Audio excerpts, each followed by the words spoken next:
Yeah! What's up, everybody? It's your favorite new road traveled favorite nerd, and today we are looking at the SH Figuarts Son Goku from the Dragon Ball Z line. Now, I don't know much about Dragon Ball Z. I've only seen exactly 2 episodes. I'll tell you why at the end of the video. But this is all known to me from Andy P. He asked if I'd be interested in taking a look at it. I said I think the people that watch this channel might be interested in taking a look at it, so I would take him up on that offer. And I think we're going to establish a relationship and kind of look at all the new Dragon Ball stuff as it comes out as he gets it. Now, I don't know much about the character. I know a little bit. You'll see that in the final thoughts. But what I do know is that it is a beloved franchise and a very popular line of figures, so I'm anxious to take a look at it, and I have high expectations. But like any other Figuarts, it comes with a ton of accessories, so let's go ahead and start looking at that first. Of course, he comes with a wide array of hands. We have 2 I'm gonna get you hands, 2 force push hands, 2 karate chopping hands, 2 of these hands, little claw fingers, and 2 hands, which I'm not sure what these are about, am I right? No, I guess it's maybe pointing, or, you know, you go that way, you know, military style, maybe. I'm not sure. He also comes with 3 different face options. One with the Superman catching Flash out of the corner of his eye face, one with the, I imagine, powering up maybe, face, and one with the letting the power go face. That's how I'm going to see those. All detailed the same. We'll talk about that here in a minute. And lastly, he comes with a display stage. I'm not going to take it out of the bag because I actually opened this figure. He sent it to me brand new, and, you know, I'm going to let him enjoy opening at least one aspect of it. I'm sure the stage works fine. I am a little irritated that not all their figures get staged. It seems like a little favoritism going on, but that may be a discussion for another time.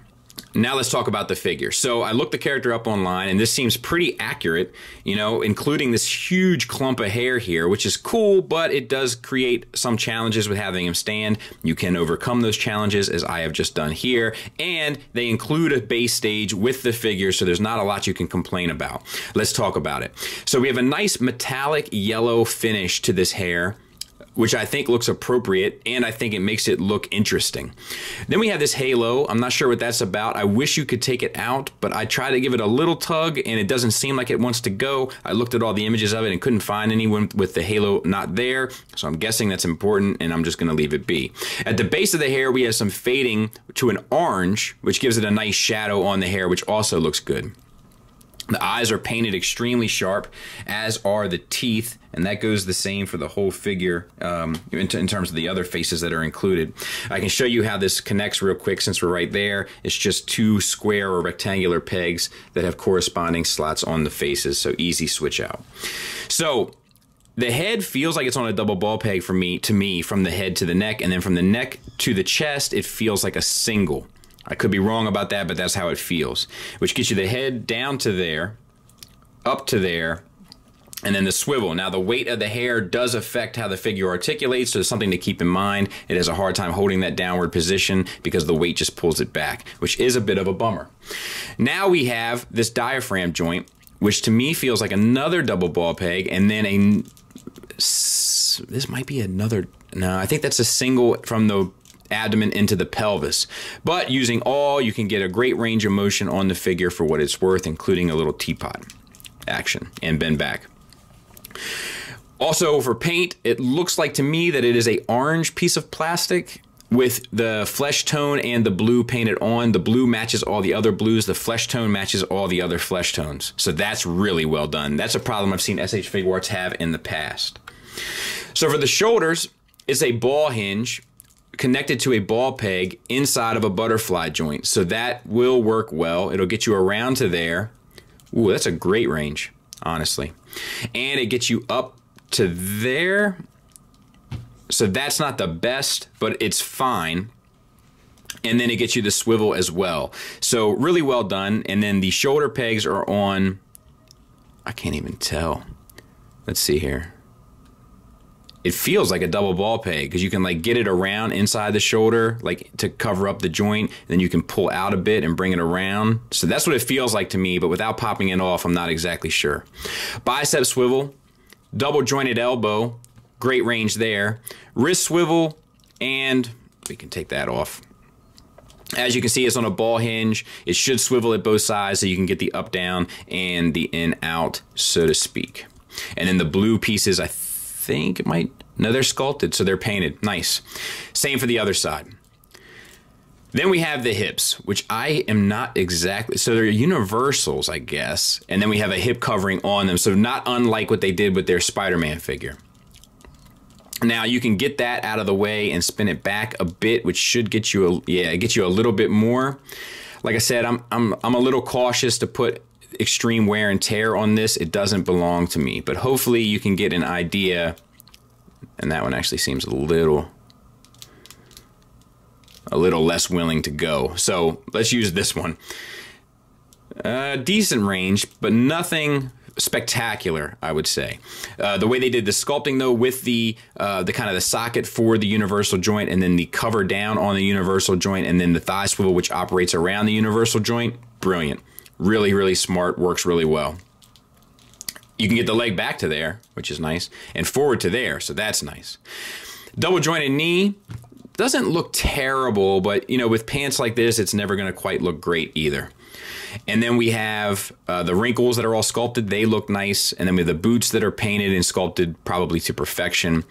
Feels like a double ball peg to me from the shin into the foot. So they get you down to there, up to there, and then a really good rocker, to be honest. And then we have the toe hinge. All the paint that's done on the shoe, or boot rather, is extremely sharp. Extremely sharp. And there's the back of the figure. Size comparison wise, there it is next to their Joker. And since I don't have any other figures to compare it to in terms of the scale itself, it's about, to the top of the halo, it's about 6 1/8 inches, and to the top of the hair, it's about 6 7/8, or 5 7/8 rather. And if you need centimeters, I don't have centimeters on this roller, so do your Googles. So final thoughts wise, look, overall there's a few issues that I have with this.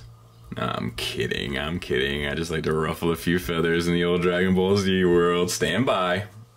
So seriously, there are a few issues that I have with this guy. The back of the head with all the hair, with the solid plastic, it really makes it hard to pose and get balanced in a lot of positions, and then let alone the articulation for the head. Even though the articulation technically is there, getting it to stay there is more of a challenge with that big old head of hair. I also wish that the halo was removable. That may just be me not understanding the lore, and I'm okay with that. The shoulders are a little limited, articulation-wise. So that's kind of a slight bummer, but not as limited as the outward movement of the hips, at least in my kind of limited manipulation of it. Overall, the joints work smoothly, and I'll probably say that from time to time, but remember that I had an issue with this hip. It's better than it was, but it's not the best. I'm just not comfortable manipulating it a whole lot because I don't want to cause damage to something that ultimately doesn't belong to me. But that's really my big issue here, is how the hair affects the manipulation and display of the figure, and then the shoulder joints. Even though it's all designed well, it's hard to kind of get the full range that you want, and for a lot of dynamic poses. And then that one hip joint, and or both hip joints in terms of range, that one in terms of tolerance, which is crazy because trust me, like the rest of the joints work really well. And having looked at a fair share of SH Figuarts, sometimes I have a lot of tightness in the joints, and it's kind of been a trend for the past year. With the exception of that one, the rest moves so well. Awful lot of positives though. The articulation, even with some of its hindrances, still works really well to get really convincing and dynamic poses out of. The paint is sharp as a tack and well applied throughout the entire figure and accessories. It has a strong presence in the sense that it looks just like the character and is well sculpted, and that is to say that it also looks just like the character, at least to me. The joints all move smoothly, they're very well toleranced and clean. So yeah, if you're into this character, if you're into this franchise, it seems like this would be a good one to get. I don't know how it stacks up against the other ones, but apparently, or hopefully, I'll be getting more experience with these and I'll be able to give better opinions as they come along. But for my first introduction to this, seems fine. Couple issues, but overall, seems like it'd be a good addition to the shelf. Thanks for listening, thanks for watching. Until next time, take care.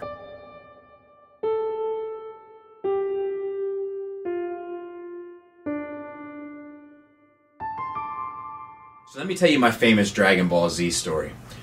My buddy Tony Adams, childhood friend, we grew up together, we lived in the same neighborhood. He was a big Dragon Ball Z fan. He kept telling me, you gotta watch it, you gotta watch it. And I was like, man, it's not really my thing. I've caught little bits and pieces of it. It's a lot of powering up for, and he was like, yeah, you trust me, it's a great story, da-da-da. I said, fine. He has the DVD collection. I said, look, you let me borrow the DVD collection. I'll watch it. So he brought over the DVD collection, the whole box set. It's like 1 through 7 volumes or something. And I was like, let's do it. So I sat down, I put disc 1 in, I finished disc 1, and I was like, it's fine. I put disc 2 in, I finished disc 2, and I was like, it's fine. I go to get disc 3, not in there. So I called him and I said, look, it's missing disc 3.